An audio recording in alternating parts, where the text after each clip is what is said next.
No, I thought your questions are great. I mean, we have some kind of goofy rapport, you know. I don't think I have a violent relationship to the material. I think that my life as a workman slash artist informs how I build a painting. And that means I'm able personally to tear it off, put it back another way, tear it off again, move it to the side. I don't consider that violent. I consider it efficacious. And I do what's necessary to make a painting work.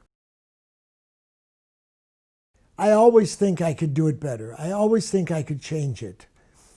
But usually it's when I get tired. If I can't do any more, then I stop. The paintings are never within my grasp. They are always elusive, and paintings are mysterious objects, and they have a life of their own, and you have to harness it. It's like the wind.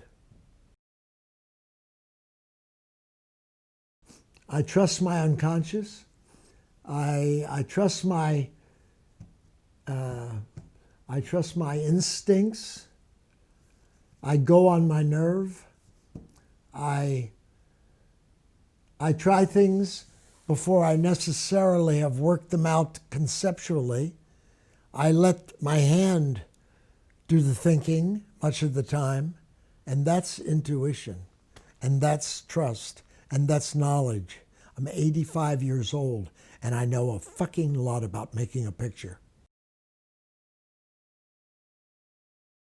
I was put here to be an artist. I've been an artist as long as I can remember, since I was 2 years old.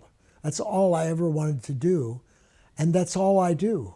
So nothing drives me. It's my life, you know? It's like eating and sleeping and thinking. It's what I do. I work, and the idea of creating things, my painting, my poems, is it's like what keeps one alive. It's the blood that runs through your veins. I have two kinds of dreams. One is I have dreams at night, but I also have a dream. That is a dream to make something more beautiful than I've made before. My dreams at night aren't your business.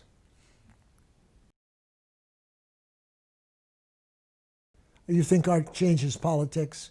You think art changes starvation? You think art changes immigration? Bullshit.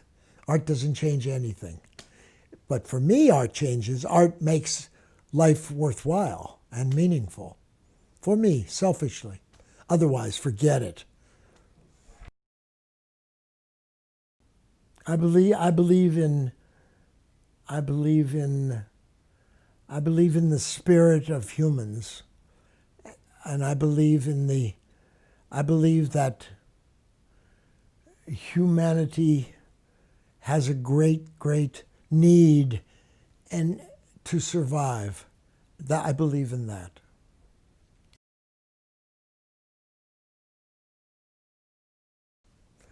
And no, I couldn't give myself any advice. I wouldn't have taken anybody's advice. I did what I had to do.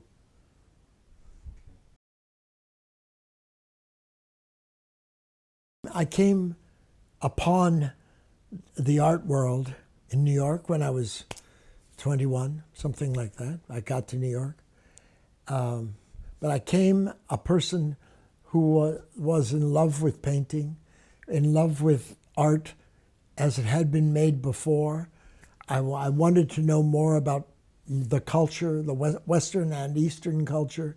I was moved by things I saw. I kept working and working and working. I looked at other people's art. It's a long history of travel, of doing many things and printing all over the world. But in the last 20 years, I've come to have peace with myself about what I'm really interested in, and that is making something, not looking at other people's work.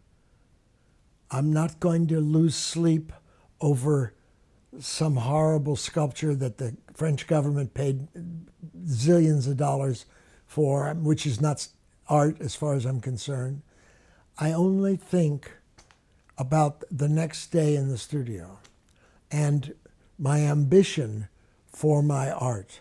I have great ambition for that. I want to leave a legacy that eventually somebody that will enrich someone's soul like it has enriched mine. Well, I mean, I was not unaware of the great painting of the time.